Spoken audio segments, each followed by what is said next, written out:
if it wasn't for St. John's MCC, I would still be a lost, wandering sheep, not knowing how to live this life. But going from one place to another, still trying to impress people, still trying to lie to people. And because of St. John's, now I can really be authentic. I can be me. I can be just exactly who I am, unapologetically. I can start building relationships with people that are real, that are authentic, that they know the real me and I know the real them, and it really is okay.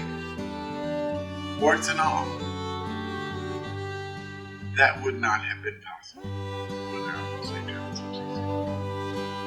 Well, during the time that I was trolling around in some of the seedier places in Raleigh, and I ran across a copy of a newspaper that was directed particularly toward gay people, called The Front Page. St. John's had an ad in that newspaper, and I took notice of it. Also, every now and then there was an article written in that newspaper about the Reverend Wayne Lindsay and all of the things that were going on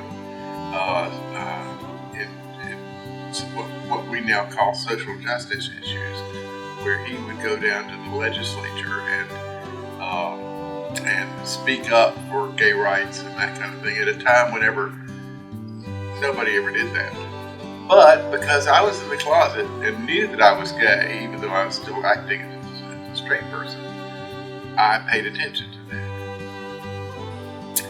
And the cool thing about that is that had always been a kind of a seed that was kind of dormant within me. All during that time, I was trying to function as a Baptist Sunday school teacher. I had been at Southeastern Baptist Theological Seminary and gotten a Master in Divinity degree there, so church was a very important part of my life. I had been a part of the planting of an extremely successful progressive Southern Baptist church in North Raleigh.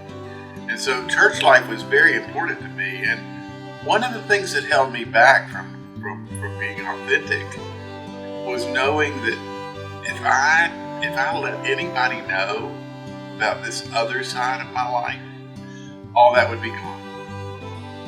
It would be taken away from me. I like to say that I was afraid that I would lose my 4 really, really good friends. And so I did come out of the closet. It wasn't willingly. I came out of the closet on the first Saturday in June. And the following day, I had moved out of the house from my ex-wife. And I said, okay, it's time for me to go check out this place called St. John's MCC. And so I walked in the door. I walked in the door of St. John's and kind of tried to hide. I sat next to the windows and tried to sink into the pew. During that worship experience, that first worship service, during the middle of communion, they sang a song that still brings tears to my eyes, singing about that we are worthy. And here are all these obviously queer people singing that, and so it was really cool. I teared up. I probably, there was probably a puddle of water on the floor from my tears of joy, realizing that maybe there was some sort of hope for me. If it wasn't for St. John's MCC, I would still be worried about my 4 friends that I might lose.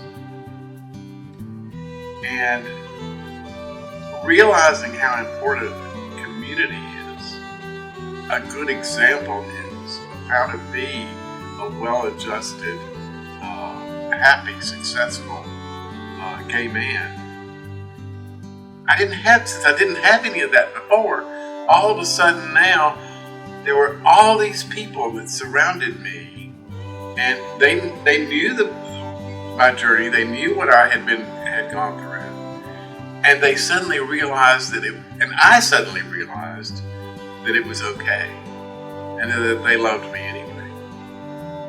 So I went from being worried about the 4 friends that I did in fact lose one way or the other, to having hundreds of friends that were there to support me. If it wasn't for St. John's MCC, I would not be feeling the support of everybody in these aging years